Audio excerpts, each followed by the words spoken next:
Mateus foi escrito, em primeiro lugar, para pegar todo mundo que está agora e que não está vendo o Cristiano. Mateus é fantástico. Cristiano, ninguém está vendo ele no trono em Roma. Ninguém está vendo ele no trono em Jerusalém, Cristiano. Meu Deus do céu. Como é que a gente prova que esse homem já é o rei, e o rei que vai governar a terra inteira, e que já está governando, mas o reino dele é espiritual, e a gente tem que se subordinar a esse reino espiritual? Mateus veio para isso. Que coisa fantástica, não é? Deus traz essa revelação gloriosa para as nossas vidas, de que, comprovando, né, colocando todas as provas ali, carta na mesa, né? Totalmente, de que Jesus Cristo está reinando. Então, Mateus comprova o direito de Jesus, ele demonstra, né, nos seus escritos, o direito de Jesus legal, o direito moral, o direito judicial, o direito profético do trono. Então, Jesus Cristo, então, Mateus, ele traz toda essa noção. E por isso que ele é importante. Ele demonstra, já desde o início, ali, desde o primeiro capítulo, essa chegada do rei, ele traçando, demonstrando desde a genealogia. Né? E a genealogia, a gente vai ver isso, que a genealogia ele começa lá em Mateus capítulo 1, né? Jesus Cristo, filho de Davi, né? E aí filho também de Abraão, ou seja, ele vem da descendência desde Abraão. Ele começa aí, então, Abraão gerou Isaac, né? Ele vai dando essa sequência, né, meu pastor? Vamos lá. Gente, então nós organizamos aqui, em primeiro lugar, olha a fria de Mateus. Ele tem que provar que Jesus é rei para judeus e para gentios, e que mesmo não estando no trono em Roma, nem em Jerusalém, ele já está reinando, né? Sim, Mateus é muito organizado. Ele era cobrador de impostos, né? Tinha que anotar direitinho. Ele tinha que ter todas as anotações. E uma coisa muito interessante que o pastor Gedeão, teu pai, fala, é que certamente Mateus, ele era prudente, ele não era como o outro cobrador de impostos que aparece também na Bíblia, nós não vamos tratar sobre ele, né, sobre Zaqueu, né, que Mateus, ele agia de forma correta, né? Ele era um cobrador de impostos, mas agia de forma correta, de forma coerente. Ele não roubava nada de ninguém, né? E os textos deixam isso muito claro. Mateus não roubava nada de ninguém. E aí Mateus, ele traz essa estrutura da sua escrita, do seu conhecimento de escrita, da sua forma de anotações, de anotar, tomar nota de tudo, e ele demonstra esse conhecimento, esse entendimento no Evangelho de Mateus. Gente, que homem fantástico. Provar que um rei é rei, sentar num trono físico, meu Deus, vamos lá. A chegada do rei. Primeira preocupação de Mateus foi essa, né? A questão da descendência. Isso está, irmãos, no 2.1, como está aí. Aí, se seu discípulo quiser acompanhar, está aí no 2.1. Página 38. Página 38, 2.1. Meu pastor, quando se traz a ascendência de Cristo, ou seja, o pai, o avô, o bisavô, o trisavô, essa ascendência, então, prova que Jesus era rei. Filho de Abraão, filho de Davi. Filho de Davi. E aí demonstra a linhagem real, né? A linhagem de assumir o trono. Lá, aí vai traz. Nós não vamos ler toda a genealogia, não precisa ler toda a genealogia, mas Mateus traz, e aí ele mostra finaliza, começa no versículo 1, Mateus capítulo 1, versículo 1, e aí ele encerra ainda no versículo 16, também falando sobre Jacó gerou José, marido de Maria, na qual nasceu Jesus, que se chama o Cristo. Né? Aí ele ainda faz uma contagem. 14. Então, 14 gerações de Abraão até, né, aí 14. Ele ainda faz essa métrica importante, né? Olha, gente, não há dúvidas. Jesus tinha, sim, credenciais para ser o rei, porque veio de Davi. Vamos lá. Mateus faz questão de falar da questão muito interessante do nascimento de Jesus. Vamos lá. O anúncio está na sua revista, no 2.3.1 e no 2.3.2. Como é que esse anúncio aqui do 2.3.1, 2.3.2 nos fazem entender que Jesus tinha direito ao trono? Mateus capítulo 1, versículo 21, nos mostra a profecia, né, ali, no qual se referindo à promessa, né, quando o anjo vai até José, para José permanecer com Maria, e aí ele faz um anúncio do nome de Jesus. Esse é um ponto fundamental, muito importante, quando ele fala que ele se chamará, ele fala para José, ele se chamará Jesus, e Jesus significa Jeová é a salvação, demonstrando que Jesus iria salvar o seu povo. Jesus era o Salvador, né? Então a gente tem essa demonstração no anjo, na questão de que Jesus Cristo estava nascendo de uma forma milagrosa, né? Foi concebido, aquele que é concebido vem de Deus. Ele fala para José isso: olha, a sua mulher está concebendo vem de Deus, da parte de Deus, né? E o nome dessa criança seria Jesus Cristo, que salvaria o seu povo dos seus pecados. Isso no item 2.3.1. Aí no 2.3.2 nós temos o anjo dizendo: olha, fica tranquila que ela é virgem, tá? Ela é virgem, ela não te traiu não, viu, o rapazinho? Ela é virgem para se cumprir aquilo que está em Isaías 7,14, que uma virgem conceberá, tá? E isso para atrelar que Jesus é filho de Davi, ligado à descendente de Davi, e é um sinal de que ele tem acesso ao trono. Exatamente. Então, a comprovação, né, mais uma vez, de que Jesus Cristo é realmente, né, realmente da linhagem real. Vou fazer uma redundância aqui, né? Perdão, meus amados, mas Jesus Cristo é realmente da linhagem real. E que o nascimento dele, inclusive, já havia sido profetizado por Isaías, e da forma como Jesus Cristo seria concebido, que ele viria de uma virgem, de uma moça virgem, de uma jovem solteira virgem, porque esse termo de jovem solteira era um termo usado pelo povo judeu para identificar uma moça virgem. Então, realmente, Maria ainda era virgem. Maria só deixa de ser virgem quando Jesus Cristo nasce. Aí não tem... Sim, ele teve irmãos, né? Fisicamente, né? Quando Jesus Cristo nasce, e depois aí a Bíblia ainda mostra que Jesus Cristo teve irmãos e irmãs. Isso, né? Então a Bíblia é muito clara nisso também. Então, a ascendência dele provando que ele é descendente de rei. O anúncio do nascimento, provando que profecias estavam se cumprindo e que ali estava nascendo realmente o novo rei. A questão da adoração, essa é uma questão muito séria, né? Porque adoração, né?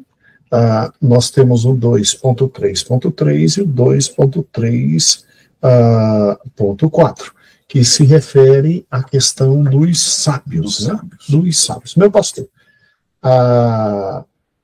só um rei é digno de adoração, né? Exatamente. E a forma como os magos chegam do Oriente e chegam até Herodes, aí eles perguntam: onde está o rei, o novo rei dos judeus? Aquele que nasceu e que é rei dos judeus. Eles chegam declarando, né? Onde está? Nós viemos para adorá-lo. Então, os magos saem do Oriente com o objetivo de adorar um rei, um novo rei dos judeus, do povo judeu, que havia nascido. Então vieram prestar adoração, e essa adoração só se presta realmente a um rei. E temos ainda a questão do crescimento dele. Meu pastor tratou disso, Mateus tratou, então é importante. Está lá no 2.3.8, né? E interessante como até o crescimento dele é cumprimento de profecia, né? É 2.3.5, né? Ponto 8 ou ponto 5, meu pastor? Eu botei aqui errado, eu vou corrigir, irmãos. É ponto 5, ponto 5. 3.5, né? Isso, eu coloquei errado, perdão. Isso. Que aí Mateus demonstra o cumprimento de Oséias, capítulo 11, versículo 1 a 8, né, que faz referência, né, que juntando os textos ali, faz uma referência, e aí Mateus aplica essa referência, apesar do texto falar acerca do povo de Israel, Mateus pega e aplica acerca da volta de Jesus, a saída de Jesus, o retorno de Jesus do Egito novamente para a sua terra, né? Então, Mateus pega esse texto profético e aplica nesse momento. Ok. Vamos lá. Agora saímos do primeiro ponto, que é a chegada do rei, para a apresentação do rei. Mateus trabalha com essa questão e ele é muito interessante porque todo rei, antes de chegar, tem um servo anunciando que ele vai chegar. E daí, o arauto de Cristo, o servo que anuncia que ele vai chegar, é João Batista. Isso está, meu pastor, no 2.3.7. Isso. E João Batista, né, ele faz uma reflexão acerca do texto de Jonas, do capítulo, também sempre trazendo o texto profético, né, de Jonas, capítulo 3, do versículo 5 ao 10, chamando o povo ao arrependimento, né? E aí a gente tem que em Mateus, do capítulo 3, ele traz a profecia acerca de João Batista. E o papel de João Batista, importantíssimo papel, né, de João Batista na preparação do caminho do Messias, né? Então, João Batista faz essa ligação, né, Mateus faz essa ligação entre João Batista e a profecia sobre aquele que viria preparar o caminho do Senhor. Então, aqui nós temos João Batista como o arauto de Jesus Cristo, anunciando a vinda de Jesus Cristo. Aí a gente tem um texto muito interessante, que é quando João Batista vai batizar Jesus Cristo. A gente tem alguns textos importantes, quando João Batista fala, por exemplo, que ele não é digno, né? Vem um que é maior, que ele não é digno de atar as sandálias. João Batista, o batismo. Tem também um momento que João Batista fala que, olha, vem um que é maior do que eu, que tem o poder de vos batizar com o Espírito e com fogo, com o Espírito Santo e com fogo. Então, é um que tem o poder de dar um selo real, ou seja, Jesus Cristo teria o poder de nos selar. Nós somos selados pelo Espírito Santo, né? Então, o selo real do Espírito Santo está nas nossas vidas, né? E João Batista já tinha profetizado acerca disso de também. Que nós fazemos parte desse reino pelo selo e que nós estamos selados pelo Espírito Santo. A questão do batismo é interessante porque João Batista, como servo, não queria batizar o seu Senhor, né? Ele disse, sou eu que tenho que ser batizado. Jesus disse, calma, vamos cumprir toda a justiça. Faz aí, fica tranquilinho. Agora, olha que interessante. Mateus também apresenta a tentação de Cristo. E aqui no estudo do pastor Cristiano, ele não trouxe textos sobre batismo e a tentação, porque senão ficaria muito grande a revista. Mas a gente está tratando aqui, olha que interessante, irmãos. E a questão da tentação de Cristo foi fundamental para provar que ele, como rei, ele era capaz de simplesmente suportar toda e qualquer situação adversa e vencer em locais adversos. Porque o primeiro homem era num paraíso e caiu. Jesus estava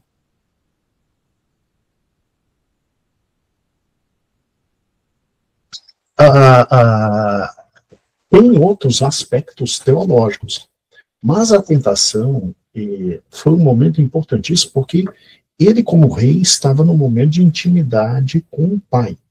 Foi tentado, não caiu. Significa que é alguém que, como rei, absolutamente centrado, né, meu pastor? Não seguia pela fome do momento, não seguia pelo desejo de sucesso, não. Satanás não conseguiu demovê-lo. A tentação foi mais uma das provas de que quem estava sendo apresentado por Deus como rei tinha autossuficiência para, com tranquilidade e estabilidade, vencer tudo. E aí a demonstração da diferença ali entre o primeiro Adão e o segundo Adão, né, meu pastor? O primeiro Adão é tentado e cai. E ele é tentado numa condição totalmente diferente, que ele está no paraíso, ele está no jardim do Éden. Então, Adão está numa condição totalmente diferente ali, ele é tentado e cai na tentação. Jesus Cristo agora, nesse momento, ele está numa situação adversa, ele está em jejum, está com fome, que a Bíblia fala, e teve fome, fome, teve sede. Jesus Cristo ficou sem comer e sem beber, né? Era um jejum total, um jejum completo, e teve fome, e ele está no deserto, e ele é tentado, né? Satanás se apresenta, mostra os reinos, fala de comida, fala disso, fala daquilo outro, mas Jesus, olha, não, porque eu estou aqui para servir a Deus, os propósitos do Pai. O Pai é que manda, o Pai é que controla, né? E ele demonstra tudo isso. Mesmo na tentação, Jesus Cristo rejeita todas as coisas de Satanás e ele fala ainda sobre a palavra, né? E ele vence através da palavra. Isso é algo muito fundamental. Jesus Cristo sempre usando a palavra de Deus, aquilo que Deus já havia falado, não somente para confrontar Satanás, mas também demonstrando a força que ele tinha. O papai costuma dizer nesse ponto aqui, que quando Satanás diz, eu te dou tudo, quando Satanás diz, pula, que Jesus diz, não tentarás o Senhor teu Deus. E ele está tão consciente de quem ele é, porque, João Batista o apresentou como rei. No batismo, o pai disse, esse é meu filho amado. O pai estava dizendo, o reino chegou para vocês. E ele estava tão consciente de que ele era o rei, que ele não precisava de migalha nenhuma do diabo, porque a terra é dele, tudo é dele, ele tem um controle sobre tudo, inclusive até sobre a própria fome dele. Então, a tentação foi um momento de autoimposição de Cristo, dizendo, meu amigo, eu sei quem eu sou, eu sei para que eu estou aqui, e eu é que sou o rei. Some. E é interessante, né? Que Satanás já faz, inclusive, isso, né? Se tu és o Filho de Deus, né? Se tu és realmente...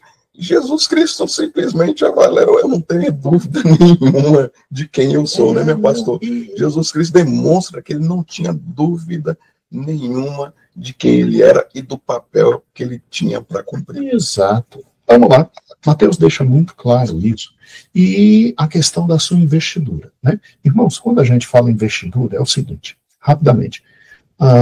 Você fez uma comparação, né? É lógico que com Cristo é muito maior. Você fez uma entrevista de emprego. Aí fica esperando 5 dias, aí dizem, você passou, vem aqui e traz os documentos. Aí traz todos os documentos, e aí amanhã você começa. Quando você começa, você foi investido. Você começa o teu trabalho. Então, Jesus foi apresentado, né? Pelo arauto, pelo batismo, foi tentado, mas manteve sua posição de rei, e quando ele é investido, quando ele começa o seu trabalho, daí o ponto 2.3.9. Agora eu acertei, né? Agora eu acertei. Então, ele começa, vai trabalhar como rei. E ao contrário dos outros reis, meu pastor, foi para as regiões pobres, para as regiões desprezadas. E ele era um rei bem diferente, né? Ele amava seu povo, né? Jesus vai para a região de Cafarnaum, né? E ali aquela região se torna, vamos chamar de base operacional de Jesus Cristo, né? Porque ali estava onde morava Pedro, né? E ali se torna a base do ministério de Jesus Cristo. E aí a gente vê uma questão muito importante, né, de Isaías capítulo 9, versículo 2, que fala: o povo que caminhou em trevas ou na escuridão viu uma grande luz. Então era um povo que realmente estava em trevas. Era um povo que estava rejeitado, abandonado. Sombra da morte. A morte fazia sombra para eles. Era uma região que realmente era uma região que era desprezada, né? O povo, inclusive o povo judeu, falava que da Galileia nunca se levantou profeta. Que é mentira, na verdade, porque Jonas era de lá, era de uma cidade na região da Galileia. Então, e foi um dos maiores profetas, né? Então, para recusar, era de lá de cima. Para recusar a Jesus Cristo, eles inventavam tudo quanto é história, né?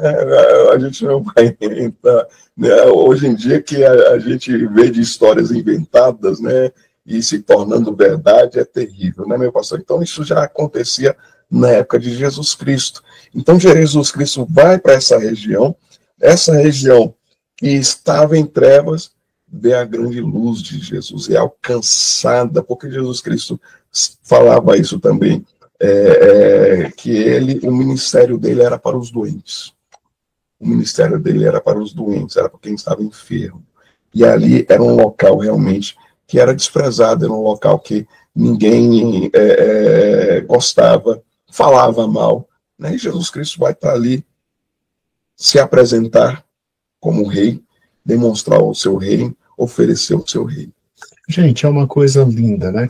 Eu estou me lembrando agora, rapidamente, aqui a gente pode conversar o tempo que quiser, tá te instruindo. Você faz a aula dentro do teu tempo e tal, com o teu aluno. Eu estava me lembrando agora, Cristiano, do fato de Salomão.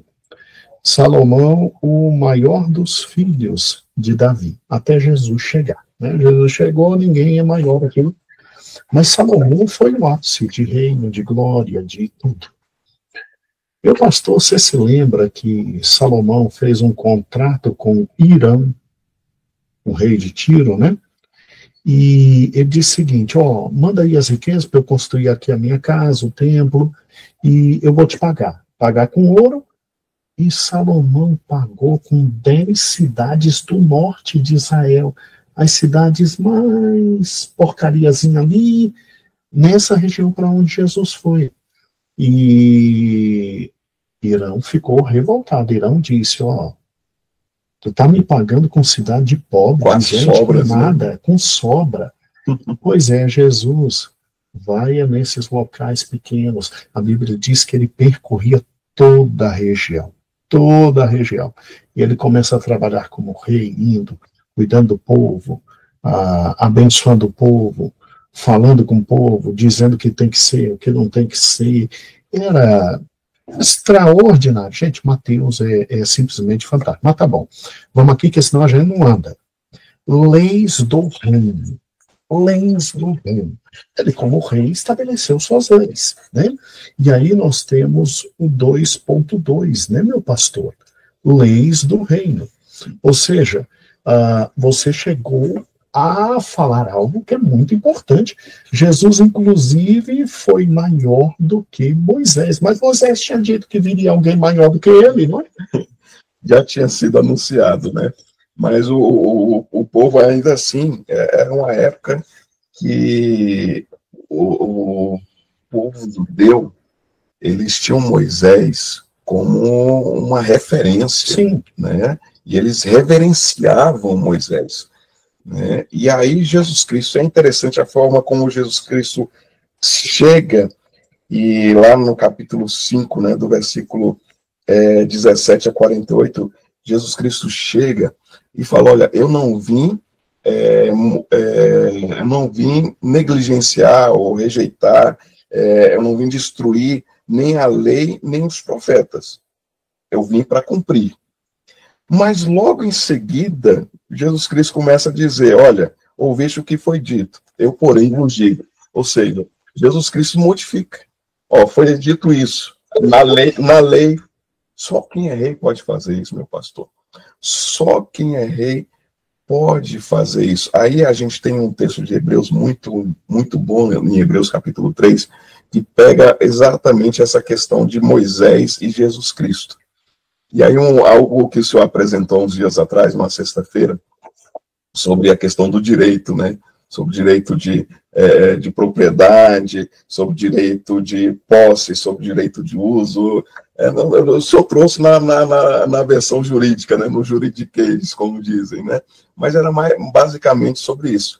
E Jesus Cristo, e aí o escritor aos Hebreus, ele traz essa demonstração de que na obra, aí ele faz a comparação sobre, o senhor falou sobre o carro. O escritor aos Hebreus, ele usa a construção de uma casa. Ele fala, olha, na construção de uma casa, tem uma pessoa importante que é quem está construindo. Existe uma pessoa importante ali que está colocando a mão na massa, está trabalhando, é o trabalhador, está construindo a casa. Mas existe alguém mais importante, que é o dono da casa.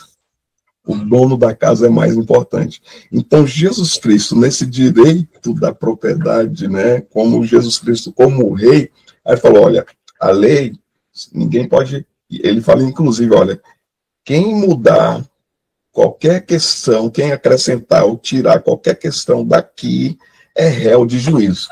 Aí ele fala, eu porém vos julgo. Aí ele faz algumas mudanças, ele acrescenta algumas outras coisas. Por quê? Porque ele é o autor da lei, ele é o dono da lei, ele pode modificar e ele pode colocar novas regras, inclusive, porque ele é rei. Somente um rei pode fazer o que Jesus fez. Irmãos, só a título de exemplo. Com Moisés, adulterar era deitar na cama com a mulher dos outros. Com Cristo diz, só o fato de você olhar e desejar, você já adulterou no coração. Então, já vai pedir perdão, porque já pecou. Tá? Não vai pedir perdão para ela, porque você não contou com ela. Nem para o marido dela, você não deu, mas vai pedir perdão para Deus. Então, é rei mesmo. Agora, o quarto ponto é exatamente esse. Mateus faz questão de demonstrar que Jesus é tão rei que ele demonstra o poder do rei. Isso está no ponto 2, ponto 3, ponto 9. E Mateus capítulo 4, versículo 23 a 25, meu pastor. Isso. Ele é rei sobre a natureza, o poder dele sobre a natureza. Ele tem poder sobre o mundo espiritual.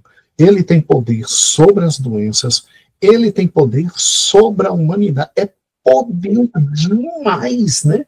E que diz o texto? Olha, Mateus capítulo 4, versículo 23, eu vou ler o 23 e o 24, que diz assim, percorria Jesus toda a Galileia, ensinando nas suas sinagogas, pregando o evangelho do reino e curando todos os tipos de doença e enfermidade entre o povo. Sua fama espalhou-se por toda a Síria e traziam-lhe todos os enfermos, acometidos de várias doenças e tormentos, endemoniados, epiléticos, paralíticos, e ele os curava. Jesus curava todos. E aí o versículo 25 fala de todos os lugares que as pessoas partiam para seguir a Jesus, né? Tanto da Galileia, de Decápolis, de Jerusalém, da Judéia e de todo o outro lado do Jordão, inclusive. Então aqui Mateus, ele é muito radical. Por quê? Porque Mateus aqui, meu pastor, quando ele diz que Jesus é rei, e ele demonstra nos textos que ele tem poder, esse que nós lemos, fala do ponto C, poder sobre as doenças. Mas em outros textos ele demonstra que Jesus tinha poder sobre a natureza, sobre o mundo espiritual, sobre a humanidade. Então ele é um rei completamente diferente de todos os reis que estavam tendo, porque Pilatos e César eram reis sobre a humanidade, sobre os homens, mas não tinha poder sobre doença, mundo espiritual e natureza. A gente vê, por exemplo, quando Jesus passa numa árvore, né? Eu nem sei se na época aquela árvore devia ter fruto, mas Jesus passa, procura fruto, não acha fruto nenhum, e aí ele fala para secar. Quando eles voltam, a árvore está seca já. Né? Na volta, a árvore já está seca. Então, poder ali sobre a natureza. Tem poder ainda sobre as tempestades, sobre o vento. Jesus acalma. Jesus tem poder, inclusive, uma outra lei da natureza. Né? Se você tentar andar sobre a água, vai afundar. Né? Aí Jesus demonstra que ele, inclusive, sobre as leis da natureza, as regras da natureza, ele é soberano, porque ele caminha sobre as águas. Ele não só caminha, que quando Pedro fala, se é tu mesmo, Jesus, manda eu ir ter contigo. Aí Jesus fala, vem. E Pedro vai e começa a andar sobre as águas. Além de Jesus, a única pessoa, eu costumo dizer isso, que às vezes a gente se apega somente quando Pedro afunda. Mas além de Jesus... Ele andou um pouquinho. Ele andou um pouquinho. Então, além de Jesus, quem teve a oportunidade de andar sobre as águas foi Pedro também. Né, meu pastor? Era um rei com poder absoluto. É isso que Mateus demonstra. Um rei com poder absoluto. Bem, como rei, tinha um poder que os outros reis não têm. Está vendo que chega um momento em que Mateus separa Jesus dos demais reis? Que os outros reis tinham genealogia, tinham apresentação, tinham poder, mas o poder de Jesus já é diferente. Aqui no ponto 5, Jesus é um rei que se separa muito mais dos outros reis, porque ele consegue fazer predições futuras de natureza política, de natureza econômica, de natureza social, meu pastor. Ele, lá Mateus 24, 25, ele diz de um tempo que vai ter conclusão política e que vai ter um que vai politicamente reinar sobre todos. Ele fala de um tempo em que a economia estará problemática, mas que terá uma rápida solução. Ele fala do futuro da sociedade. Ele chega a dizer, Jesus chega a dizer, esse cliente lindo aí vai cair todo. E aí, como Mateus foi escrito 50 anos depois do nascimento de Cristo, não é depois da morte não, hein? É o seguinte, Jesus viveu 33 anos, e aí Mateus escreve no ano 50, no 60, né, meu pastor? Antes da destruição do ano 70. Uma média de 18, 20 anos. 18, 20 anos. 18, 20 anos ali depois da ascensão de Jesus Cristo. Tem gente que diz que Mateus escreve só no ano, depois do ano 70. Mas aí não tem como, irmãos. É só fazer um cálculo. Mateus, quando Jesus chamou, tinha no mínimo 25 a 30 anos, porque ele era cobrador de imposto. Ele não podia ser um garoto. Ele não podia ser um garoto. Tá? Fica 20 anos com Jesus. Então, se ele tinha 25, tinha 45. Né? Gente, a vida de um judeu na época era no máximo 50, 55 anos. Tá. Se com 45, vamos lá, então 25 viveu com Jesus 3 anos, 25, 26, 27, 28, por exemplo, 28. Aí demora 15, 17 anos, é o tempo exato de realmente escrever. Escrever, ele já está ali na maturidade, já está maduro. O cristianismo, né, ele estava em plena ascensão, estava em crescimento, e aí Mateus tem essa preocupação de escrever, porque está se convertendo tanto judeu quanto gentil, e aí ele escreve né, o evangelho que carrega o seu nome, aí você vê também, ele assume, né, falando, é eu que estou escrevendo. Né, e ele coloca o nome dele, né, ele se apresenta. Ele não poderia ser um ele guri. não se escondeu, então ele não podia ser um guri, não podia ser qualquer pessoa, né, não podia ter reservas também acerca dele. Então ele escreve e demonstra quem é ele. E aí ele faz essa inscrição para esse povo que está se convertendo ao cristianismo, tanto judeu quanto gentil. E aí, de uma responsabilidade muito grande, né, pastor? E aí, é óbvio que ele escreve mais ou menos no ano 50, 60, 10 anos antes do cumprimento da profecia, e ele mostra que Jesus é rei justamente por causa disso. Vou colocar aqui o que ele falou que vai acontecer. Não se preocupa não, vai acontecer. Gente, Jesus é um rei tão diferente que tudo que é predição que ele fez, e Mateus colocou no capítulo 24 e 25, política, econômica, social, tudo se cumpriu. É um rei de qualidade espiritual, um rei altíssimo, e que não é porque não está fisicamente, não está governando tanto que o que ele prometeu aconteceu. Inclusive com a destruição do templo. Destruição do templo, né? Uma cidade sempre sitiada, aquele momento horrível, né? Que ele fala, não ficará pedra sobre pedra. Meu Deus. Agora vamos lá. Mateus também fala sobre a rejeição do rei. O rei foi rejeitado. Ele descreve a rejeição do rei. Isso aqui é interessante porque a rejeição se dá. Primeiro, na Páscoa, um dos discípulos rejeita Jesus, né? Nós temos... Entende Jesus, né? É terrível, né, meu pastor? Começa a rejeição, começa na perseguição, né? O povo de Israel, alguns principais do povo de Israel começam a lhe perseguir Jesus. Desde a época em que ele pregava. Desde a época que ele pregava, que ele começou a pregar, já começou a perseguição ali, e já começa um planejamento de morte para tirar a vida de Jesus, para matar Jesus Cristo. Então ali já começa a planejar. E aí a gente vê, né, por exemplo, na página 37 da revista, que essa rejeição, o fato deles rejeitarem o Messias, e é importante a gente ver isso, que o fato deles rejeitarem o Messias não significa que Jesus deixou de reinar. Eles rejeitaram, mas foram eles que rejeitaram. Jesus continua sendo rei. Né? Jesus continua sendo rei.